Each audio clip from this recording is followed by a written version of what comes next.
All right. Hello, my friends, and welcome to the very first ever episode of Punked Out Podcast. I'm your host, Sam, and today I'm so lucky to be joined by my friends, a super versatile and talented band from Leeds in the UK, A Night in November. Here we have Gareth, who plays bass and main vocals. We've got Lewis, who plays guitar and vocals as well, and Costa, who plays the drums. And I would say these guys are not only a talented group of musicians, but also an incredibly positive force in the pop punk community. And they're always hyping up other bands and sharing others' music that isn't even their own. And they're so authentic and genuine, and I cannot wait to hear their stories and perspectives. So without further ado, let's get into it. So I wanted to ask first, how did A Night in November come about? How did you guys all come together to form a band? Yeah, I'll take this one. So Costa and Lewis knew each other from school. Is that right? You were like a year older, was it, Costa? Yeah, So well, they'd known each. I'm best friends with Lewis's brother. I met Lewis through work, and I'd seen him a few times, but not really spoke to him. Sort of said hello, but I could tell he was into the same sort of music as me. So I really wanted to talk to him. And then one night I had a dream that I chainsawed him to death, which is a true story. Uh, it was a terrible dream, and I felt really bad about it, so bad that I felt like I had to apologize to him, like a maniac. so It's I amazing. so I said, "Can I have a quick word with you?" And we went for a walk, and I said, "I had a dream where I killed you last night with a chainsaw, and I feel really bad." And he decided to be good friends with me after that, which is, I think he's crazier than me for doing that. But Lewis can neither confirm or deny this because right now he has disappeared. It looks like. Yeah, he is frozen. He can't defend I himself. could be making all this up, but yeah, that's how it happened. And then we just started talking all the time and talking about music and how much we love music, and how we'd just like to be part of a scene. And yeah, that's how it started. And then we said, "Do we know a drummer?" And he knew Costa, so that's how the band started, really. And we booked in for a night in November for our practice. And that's where it came from. Well, Welcome back. that is amazing. Welcome back, Lewis. We learned about your chainsaw experience. I'm so glad you're still here with us. So I wanted to ask, how did the name A Night in November come about? Does it have anything to do with the play? And if not, what is it? Where did that That's come funny. from? Okay, well, to be fair, like it doesn't actually have anything to do with the play, but there is a link to that in the first EP that we put out.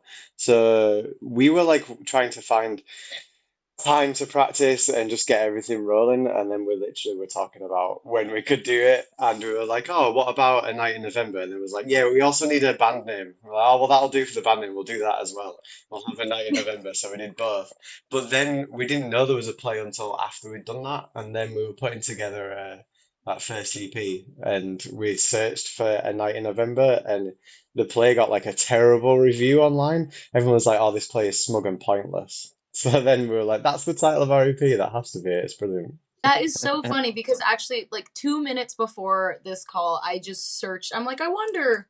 I'm gonna ask this question anyway, but I wonder if I type in A Night in November, what's gonna pop up? And it is like this one man play. I believe it's an Irish play or something like that. Yeah. But Yeah. that's funny that the fact that the review said smug and pointless, and you guys put that in there. That is, I love the thought process. Speaking of smug and pointless, I noticed that that EP is so great. It has a kind of like a true punk kind of vibe. So almost like little bit of like almost like a thrash vibe here and there. I don't know. But then you go to Bear Force 1 and it's just so awesome, and your sound is so versatile because I feel like it goes from there's like a hardcore leaning track to like an acoustic-ish track to a happy pop punk track, and it's just so awesome. You guys produce so many different sounds. So I'm so curious where all of your inspiration comes from. Who are your main influences? I'm sure the three of you may have like different ones that may have come together. Would you guys say your main influences are? Yeah, go for it, Well, Gareth. to be fair, it's a tough one because Gareth does a lot of the writing. So I think a lot of the influences lyrically are mainly by Gareth. We do input a little bit. Musically, we obviously all like punk. We all like pop punk.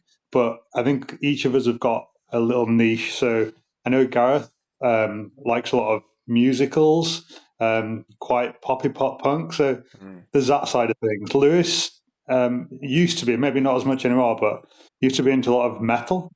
So you might be able to hear through some of the songs, some of the solos, a little bit metally, a little bit bluesy.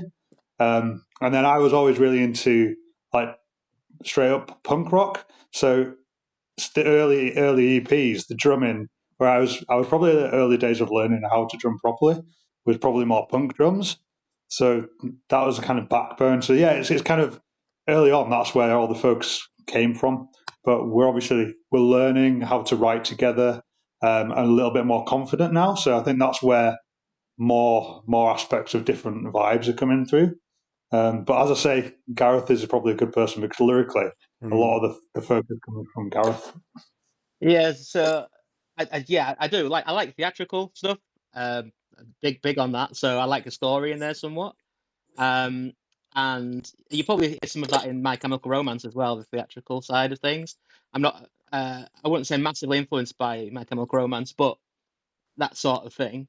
Um, and then I think another yeah, country music. I really love country music, so you might hear some sort of country music sort of songwriting there. Uh, but definitely pop punk, Yellow Card, Alkaline Trio, that sort of band. Really, I like that. Simple Plan. Yeah, just happy songs. I like a lot of happy songs. Yeah.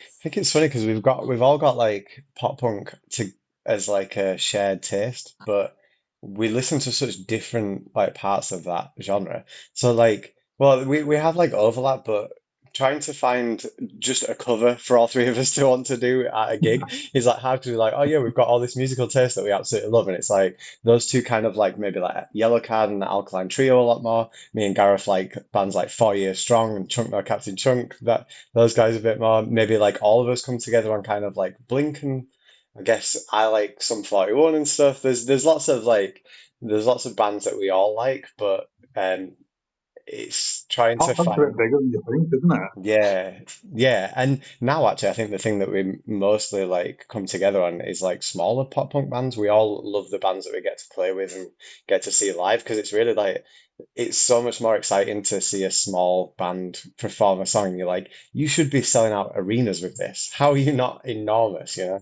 So Wow, that's amazing. yeah, that's It it. seems That's like cool. pop punk is the common thread, and it makes sense why you guys are such a force in the online, our little online pop punk community that we have. And when you guys are trying to blow up those smaller Yeah. bands that are also influenced by this same people, like Alkaline Trio and 4 Year Strong and Simple Plan and all of the above, like it's so appreciated because you know we all share kind of like the same dream. Do you Yeah, guys kind of absolutely. feel like there's a little bit of a revival going on of because we had our day right back then. We're growing up and we're listening to Simple Plan and Blink, and they're still obviously huge and still making music, but I feel like there was kind of like a lull where it wasn't so as mainstream and big anymore, and it still isn't. Do you feel like there's kind of like a revival going on from like the early 2000s? It could be possible. I mean, it's been helped a little bit by Blink or the original Blink reforming a couple of years ago, and then the hype around the tour that they did last year was huge. So maybe like people that used to be into it are now taking their kids, which is Yes. quite realistic. So I think it's open. It's in front of more ears with bigger bands like that. So definitely, like to a certain extent, more people have been kind of opened up to it. There's also like I think it feels like the fashion and everything's come back around again. You know, you see Yes. the way that people are like dressing on nights out and stuff, and it's like they've got the baggy Bernie's jeans on or whatever, all the sort of skate brands and things. Like people are wearing all of that, and I think maybe the sort of sentiment of pop punk, like being a bit rebellious and a bit like maybe anxiety and all that sort of stuff. Like people are maybe talking about that more, and that music resonates with them a bit more than it has in the past. And like it's also acceptable to just like more music. When we were growing up, pop punk was kind of because you were on the outskirts. Now I think it's like, oh, you can like pop punk, but you can also go listen to whatever. I mean, literally Paramore's on tour with Taylor Swift. So if Taylor Yes. Swift can be doing like the biggest like pop tour in the world and Paramore's the support, like it shows how wide that genre is now. It's like everybody can like it. So I love that. I think that's amazing. It's like we always try to be really inclusive with the gigs that we put on. We want to make sure that everybody is there, whether, you know, like whatever, y- however you feel comfortable, like enjoying music, whether it's you want to be down at the front and jumping around in a mosh pit and all that sort of stuff, or you just want to watch it from the back and feel comfortable and safe and enjoying it that way. Like we want that. And I think that's maybe what's good to bring together more people into the scene, you know? I don't think you see as much gatekeeping for pop punk as you would see in other genres. I Yeah, think man. it's really welcoming. It's really easy to lock into a song sometimes as well, but there's a nice rabbit hole to get down and to get, deeper songs and find more songs and more artists. And they're all interlocked. They're all doing songs together in collaborations. It's just a nice rabbit hole to go down, I think. So, and the gigs are really fun as well. Like they're not very serious. Everyone has a good laugh. So Yeah, for sure. yes, Absolutely. all good. Wow. That is such an awesome perspective. And I completely agree with all of you that it's it's a lot more welcoming nowadays. Even within the community, there was like bands that were cool to like and bands that were lame to like. And now the bands that may have been lame to like Yeah. Yeah. like are huge, and it's almost like super dope if you like them. And It's hanging with mates as well, isn't it? Spending time with your friends, and I think most of the songs are like that as well.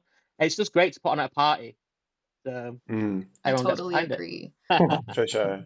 Pop punk's always been like Gareth said about about metal being like a bit more gatekeepery sometimes, or other genres being a bit gatekeepery, and pop punk's always been like way more inclusive because I think it was around the kind of geeky, nerdy kids just being like, we like punk music too, like, and we just want to have fun and party and stuff, and we don't want to have to be like the super cool looking band or whatever. It's just, you know, it's about having fun more than Oh anything yeah. else. I think all Yeah. communities are awesome, but where do you think that gatekeeping mentality came from? That's interesting because it's like I was like so into metal when I was like just discovering like alternative music. And I think it just came from thinking like, oh, I want to listen to something heavier than the last thing that I listened to. What's the thing that's got the screamier vocals or the louder thing? So it started with, I don't know, maybe I went into like Metallica and stuff like that. And then Bring Me the Horizon came around and it was like, oh, have you heard these screams? Like these are like insane.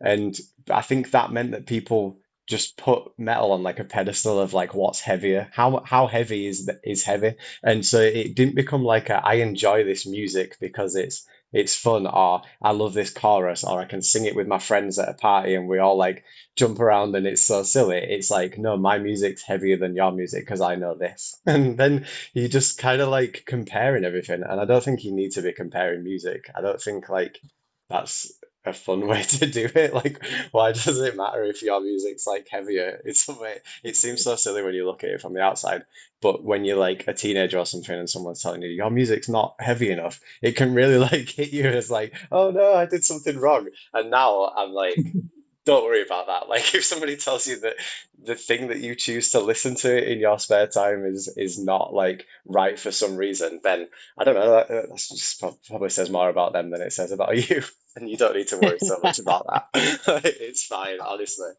Thank you. No, it's one of those things, right? I mean, there is an ownership to music somewhat because you can get very connected to music and you think, oh, this is amazing.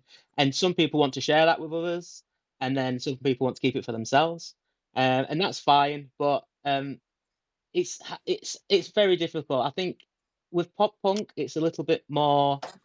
Um, it's not taken as seriously, so I don't think people hold it so close. I think it's better with friends somewhat. Whereas I think metal is very technical. It's a very um, how can I put it? It's technically better than most music. Um, you can tell that people spend a lot of time intricately doing solos, um, and I've got full respect for that. Sometimes I I think people can get a bit more bogged down in how technical a band is, that Mm. depending on if it's live or if it's listening to a recording, and people like that. Some some musicians prefer to listen to a more technical band than a catchier band and might see that as a less of a band.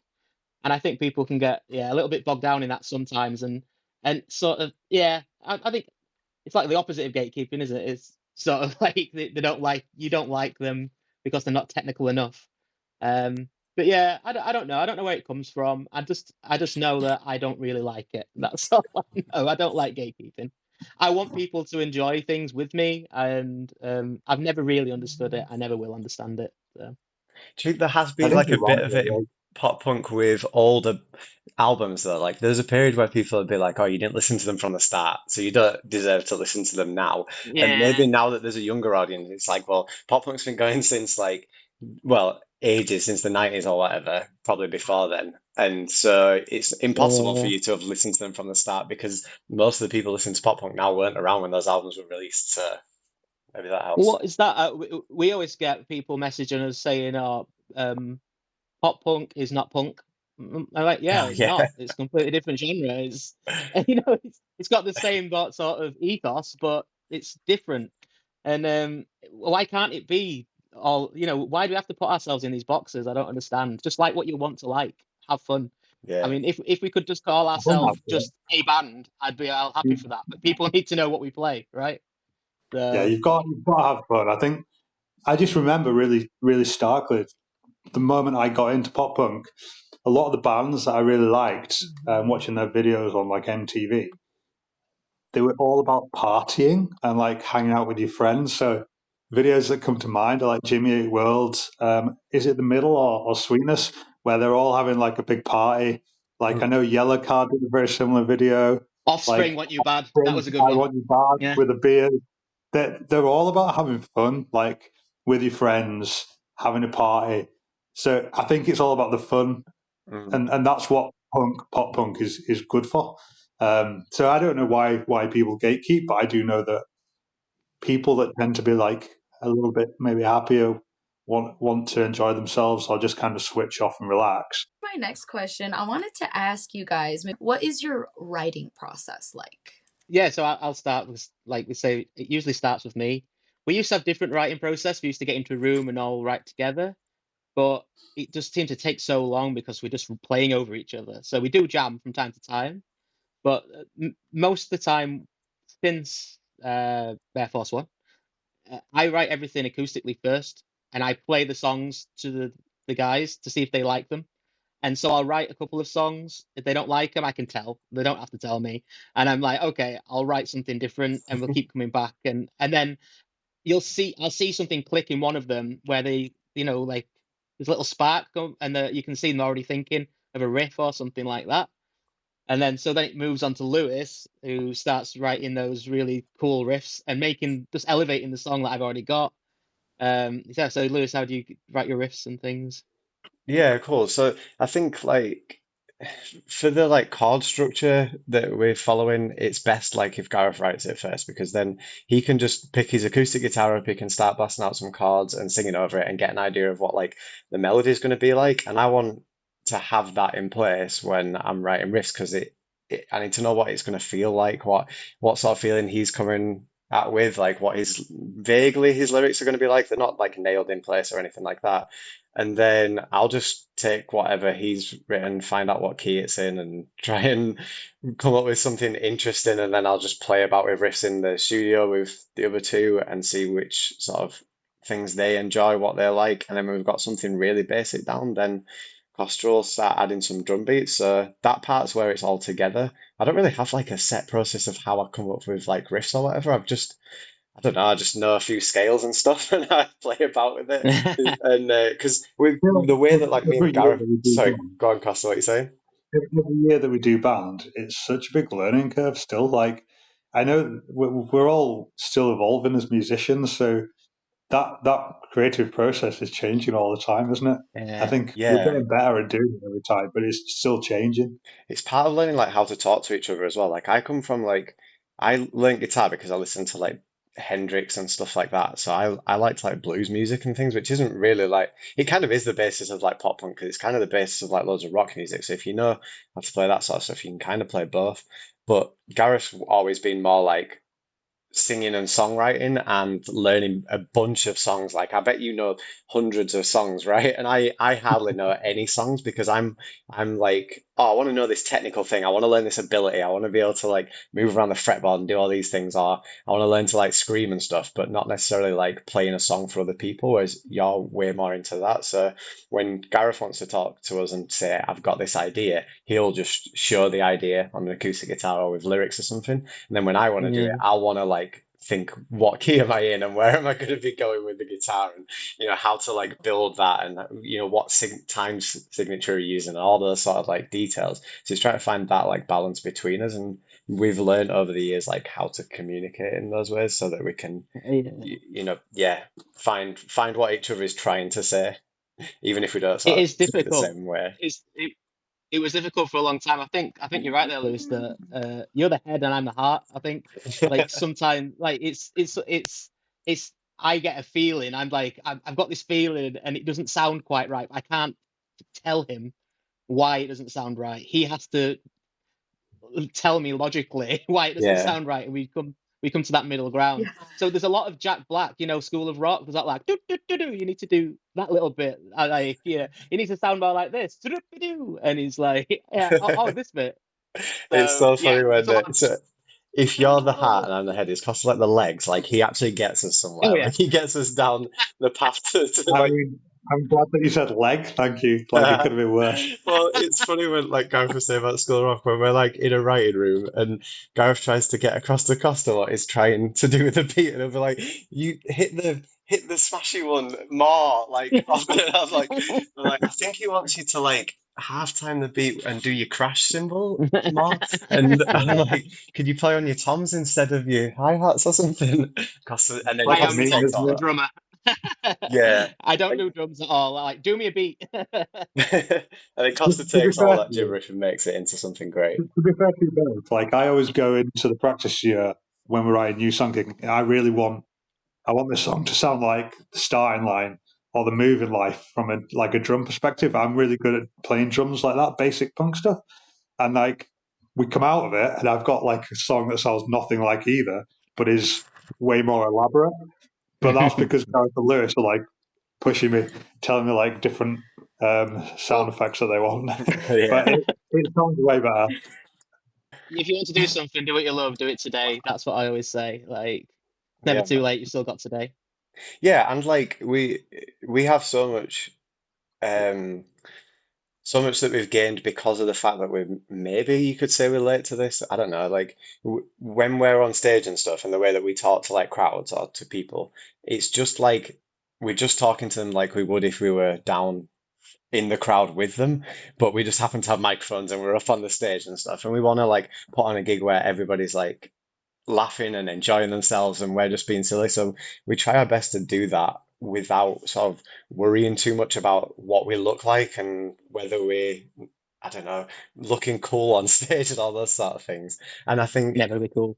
yeah, just don't try to be cool on stage. It just doesn't. We've learned like people respond well when you look comfortable. It doesn't matter about like how cool you look or whatever. It's like how comfortable you seem. If you seem really like relaxed and like you're enjoying yourself, then they'll relax and they'll enjoy themselves. If you seem stressed, they're going to be stressed and they're not going to enjoy it as much. And I think that when you're younger, it's really hard to be up on a stage in front of like a bunch of people and to relax. So maybe the fact that we're like less stressed about that makes it a better gig. So I don't know, there's benefits to it as well. I'll echo that somewhat as well, Lewis, because like when I'm on stage, I, I think everyone goes through this, but there's constantly things through life where you're just thinking about the next problem you need to solve. There's something else on your mind. While you're doing something, there's always something else on your mind. But when I'm on that stage with these guys, I'm like, the only thing I need to do is have fun right now. That's all I need to do. Just enjoy myself. And Yeah. so it's great to be able to switch off. So I love gigging for that reason. I need to enjoy myself and make sure everyone else is having a good time. I'm in my element. I love that stuff. It is And great. we put that into the yeah, without going too far into the gigging side, like staying on with the writing process and stuff. There's a whole part of it where we're in the recording studio with like a producer and they're recording it, and they bring like such an extra element to it. Like the Bear Force One EP. When we're recording that, it is really fun. If you're in that studio, like we're laughing all the time. We're like just having fun and being silly and like super stoked when one of us has put down like their part and it's like, oh my God, that sounded amazing. That's exactly how we wanted that to sound. Like we're buzzing for each other and it's like such a collaborative, like fun process. And I think that hopefully comes across in the songs because there was like I can't remember which song it was on. There's literally like laughing in the song, or maybe it's at the end of Time at the Bar, Time at the like, bar. Yeah. and Oh, that wasn't like canned like laughter or whatever that we planned to do. We just said, oh, we kind of want it to fall apart at the end of the song, um, and so we all got around a bunch of microphones and then just sang the end of the song and then just started being silly and laughing. And it was just normal. And it wasn't a bunch of takes to get that or anything because that's what the whole day had been like. That's what the whole sort of weekend had been like. So that's maybe why it feels fun because we are having fun. That is our goal. We just want to have fun. And so it's never too late to have fun, right? I Thanks. think. So yeah, you're on, Costa. It's never too late to have fun, for No. sure. And speaking of fun, what is your favorite song to perform live? Keep dancing, I think right? so, yeah. Oh What no, do you guys Costa think? disagrees. Say, Costa. no, I mean, Keep Dancing is great, but you guys actually get to go and interact with the crowd on that. I'm always paying for the drum Yeah. kit, but like for me, You and Me, which is probably like one of the less well known songs, that's just got a load of kind of drum fills towards the end that I can go crazy on, and it's just a lot of fun. the From a audience drumming interaction. perspective, that's definitely the best. That's Yeah, fair. the We'll have audience to find interaction that. ones are just Go on. next level more fun, aren't they? I guess. But I think You and Me is fun because I jump around a bit with that one as well. I think me and you enjoy that one more than Lewis. Then I guess I don't know. We don't play that often though anymore. I don't know. There was You and Me has like a It's little quite bit. interesting. Go on. Sorry, just you just said about the song the audience love, and I actually being at the back of the stage, I really struggle to see the audience because a lot of the time there's like smoke machines or it's a bit sweaty. I cannot see people, so I have no idea which songs the audience react to. But I have to go with what you guys say on. So yeah, that's kind of why like I guess I'd choose that song. That's totally fair. Like, I did. There was an early gig that we played where You and Me has this like space before the solo that gives me time to just go somewhere on stage because I'm not like attached to a microphone. I've not got a lyric that I'm about to do, and I climbed up onto my amp and I had so much fun standing on the amp, feeling like some like rock star. I mean, obviously I wasn't at all. I was just being a little nerd and like, oh, I can go climb onto my amp. That'll be fun. And yeah, you're right. Like that does have like an ending that sort of is really fun to play. But like I get to get out into the crowd and keep dancing, keep fighting. Like we always have inflatables and stuff around that time, so I usually like put my guitar down, start screaming the hook if you want or whatever.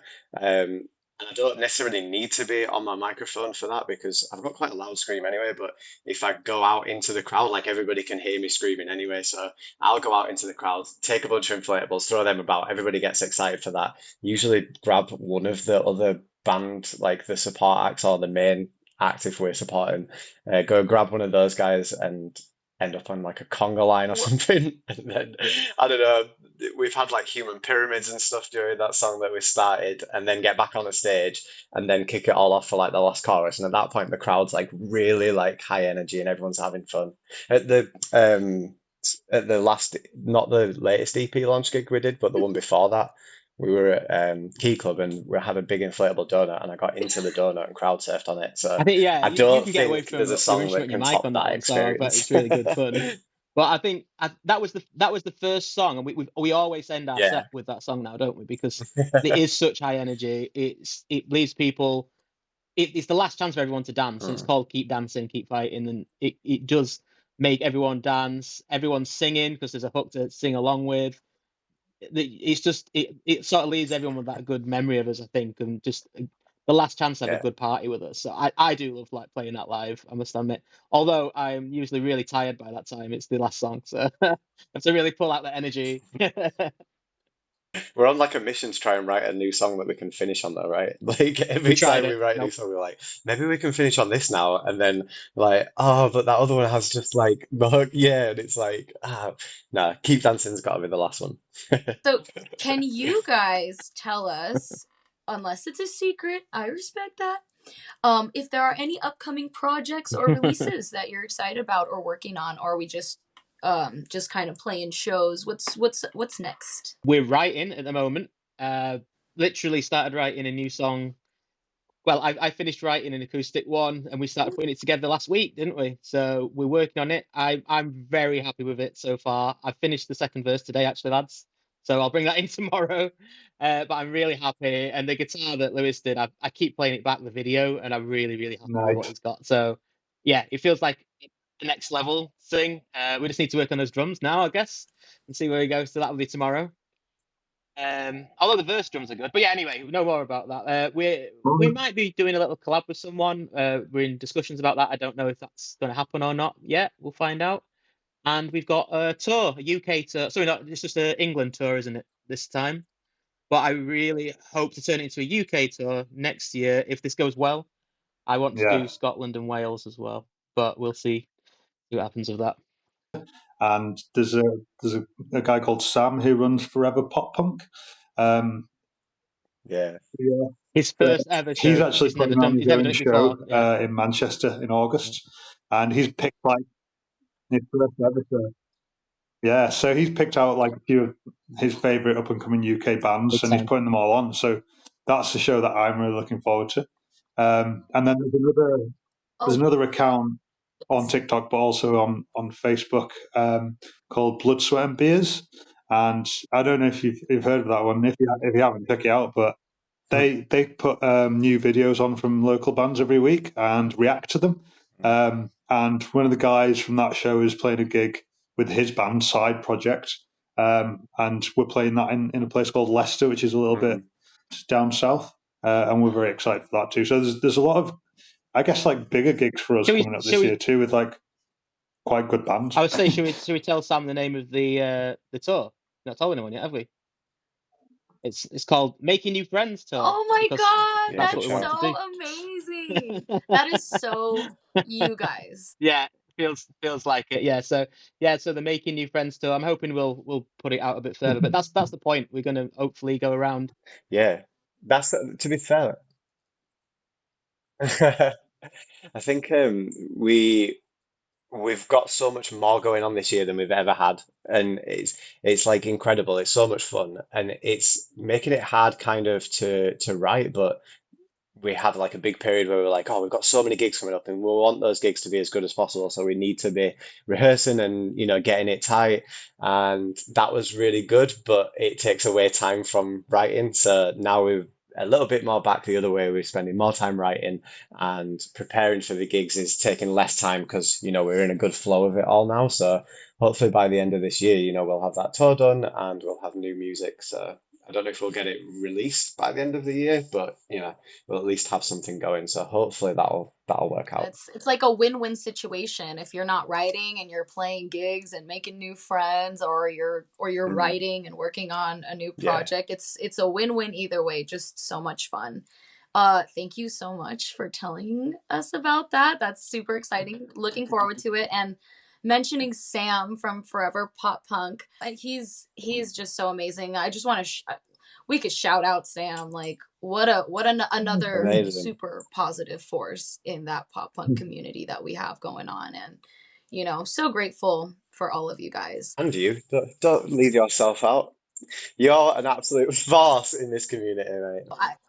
I live for that. Thank you so Yeah. much. Like if I, let's say, like, I post a video and like, Yeah. how there's some deep cuts, right? Like there's some songs that you think that you just grew up with and no one else really listened to it, but then you're like, no, these guys in the UK listen to the same stuff that I listened to when I was like 8 years old over here in California. Like, it's just, I live for that feeling. And so I have one more final question for you all. And it's funny because I was thinking earlier, I feel like you guys had a few answers and they're little gems and they will be heard throughout this episode. But what advice would you give to aspiring musicians who are just starting out? To be honest, like, I think we've said it all through this interview, but just try and have fun and enjoy yourself and don't take it too seriously. We, like us three, started, I know, like me and Lewis in particular, this is our first band. We've never been in a band before. We didn't really know what we were doing. Gareth had done some solo stuff before, so he was a little bit more experienced, but we didn't know what we were doing, and we kind of just went into it without any kind of expectations, just to have fun. And because of that, it's slowly grown, and now we're having fun, but we're also doing something a little bit more where people come back to us and say we like your music. So it's win-win. Like, as long as you're enjoying it, you will progress. Like, stick at it. Do something with people that you want to hang out with, because as well as playing music, you're going to spend a lot of time with these people. You need to be able to have fun with them. That's my basic advice. Yeah, and Cool. yeah, I'd probably say don't do it if you feel like you're wanting to do it for fame. You're not.